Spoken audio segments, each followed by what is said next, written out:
Good afternoon, everyone. My name is Professor Femi Olufumilade. I'm a professor of international relations and strategic studies with special interest in conflict and security studies. I am passing this message across to President Muhammadu Buhari, the Attorney General of the Federation and Minister of Justice, Abubakar Malami. Both of them, we've been together for a long time as political allies in the days of the defunct CPC and even before then. And even though one is not part of those who can, take decisions for the administration, one still feels that one should be able to intervene with pieces of advice when it is most needed. I want us not to view the arrest of Mazi and NnamdiKanu, leaders of IPOB, as a thing to gloat or rejoice over, because I want to talk to you as an authority in conflict management, conflict resolution, conflict prevention now. And I'm putting on my cap of conflict prevention presently.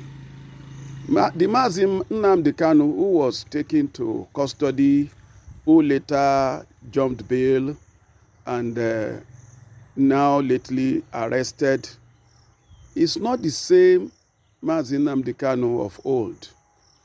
The Mazi NnamdiKanu in custody right now is one who embodies the hopes and aspirations of thousands, if not millions, of Igbo youths who are ready to follow him to any length. And we have seen how he's been able to magnetize them to himself. Whether you believe in the logic of the cause he is advocating for or not, the fact remains that he enjoys a huge followership that are consequential as far as peace and harmony, particularly in the southeastern part of Nigeria, is concerned. So I will want to plead with the authorities to be magnanimous in victory in quote, and to go beyond that to see how a window can be opened for dialogue, so that whatever the grievances of his followers are, you will be able to resolve it amicably. But if you stand on the ground that they are terrorists, they should be treated with iron hand, well, I'm not sure we are going to see an end to this anytime soon. Because from my observation of the type of crowd he attracts, it's quite electrifying, it's quite magnetic, and they are overwhelmingly large.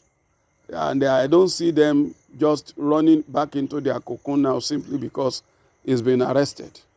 So I would rather plead that the federal government uses this opportunity to portray itself as one that can apply what President Obasanjo called the stick and carrot approach, by saying, now, let us discuss what actually is your problem.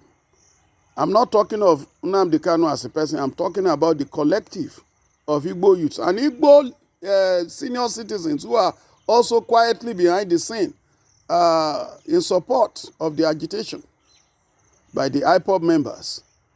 And I'm not talking about this alone. I'm also talking about Yoruba youths and elders who are also rooting for Dudua nation. And they run into their millions too. You only need to take a look at the crowd they draw each time they go on the street to protest locally and even internationally.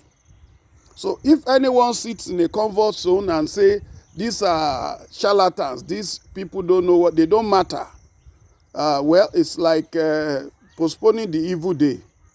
Because the caliber of Yoruba people that I have seen coming out to protest locally and internationally include professors, lawyers, engineers, top medical doctors, some of them first-rate medical consultants. And I'm not talking of a dozen crowd or a couple of hundreds. I'm talking of thousands, particularly in Western nations. So, President Muhammadu Buhari, this is the time for you to put any form of inhibition aside and open a door for dialogue. Don't let any of your aid, any of your assistants make this an occasion for passing across provocative messages on the social media. See what has happened to NnamdiKanu. You, his followers, you will see what will become of you. That will be terribly counterproductive. And I'm not a soothsayer.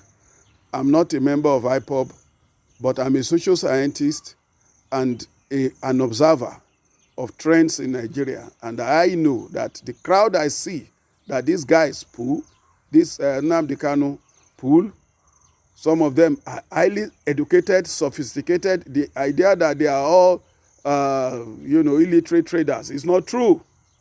Some of them are highly placed people.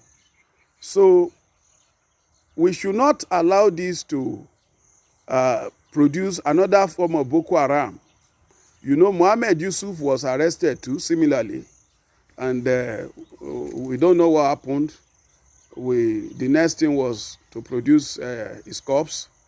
And then it was like the end of Boko Haram had come. And then before you knew what was happening, an Abubakar Shekau was upon us.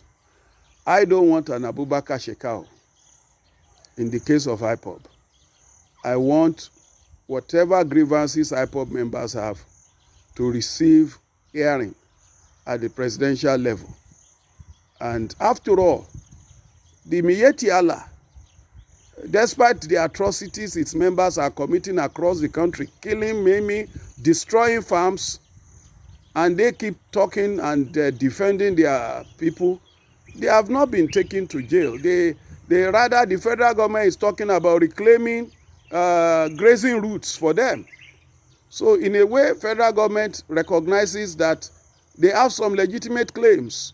And whether the method the president wanted to use to solve their problem is right or wrong, the fact remains that he gave them a hearing and he spoke in a way that will suit their nerves. Why can't President Buhari extend the same to all groups agitating? It's not just IPOB. In the east there, you also have MASOB before IPOB, and MASOB is still there. In Yoruba land, you have OPC and so many other groups that you don't even know exist. And then in the Middle Belt, the same thing. And the South, of course, you know of the Avengers, you know of the various groups there. So people are unhappy. A lot of people are dissatisfied. And it's not limited to Middle Belt and the South, even in the North. It's not everybody that is an establishment person.